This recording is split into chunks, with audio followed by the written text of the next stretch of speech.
নাম তার নিশাত আঞ্জুম হলেও সেটি ছাপিয়ে গেছে তার গিটার বাদনে। এখন তার মূল পরিচয় দ্য মেটাল কুইন হিসেবে। দেশের প্রথম নারী মেটাল গিটারিস্ট তিনি। 2014 সাল থেকে রক ও মেটাল জনরায় গিটার বাজিয়ে মুগ্ধতা ছড়াচ্ছেন শ্রোতা মনে। দেশের প্রথম heavy metal guitarist Nishat Anjum. কিছুদিন আগেই মুক্তি পেয়েছে তার নতুন অ্যালবাম বয়কট। তবে অ্যালবাম মুক্তি পাওয়ার পর এবার বাসা থেকে বয়কট হলেন এই সঙ্গীত শিল্পী। সম্প্রতি থাইল্যান্ডে গিয়ে বিকিনি পরে ছবি পোস্ট করেছেন তিনি। আর এর জের ধরেই বাসা থেকে বের করে দেওয়া হয়েছে তাকে। জানা গেছে 31st উদযাপন উপলক্ষে থাইল্যান্ডের পাতায়া বিচে গিয়েছিলেন শিল্পী নিশাত আঞ্জুম। থাইল্যান্ড ট্যুরের বেশ কিছু ছবি সামাজিক যোগাযোগ মাধ্যমে শেয়ার করেন এই তরুণ শিল্পী।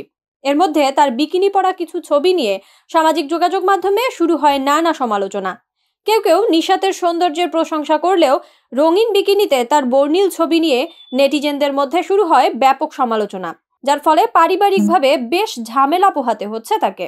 খোঁজ নিয়ে জানা যায়, বিকিনি পরা ছবি আপলোড করে বিতর্কের জন্ম দেওয়া নিশাতকে বাসা থেকে বের করে দিয়েছেন অভিভাবক। এ ব্যাপারে নিশাতের সাথে যোগাযোগ করা হলে গণমাধ্যমের কাছে ঘটনার সত্যতা স্বীকার করেন তিনি। তবে থাইল্যান্ড কেন বা কার সাথে গিয়েছিলেন এ ব্যাপারে কোনো মন্তব্য করতে চাননি তিনি। হেভি মেটাল ঘরানার গিটার বাদন ও গায়কির কারণে স্বল্প সময়ে জনপ্রিয় হয়ে উঠেছেন এই তরুণ শিল্পী।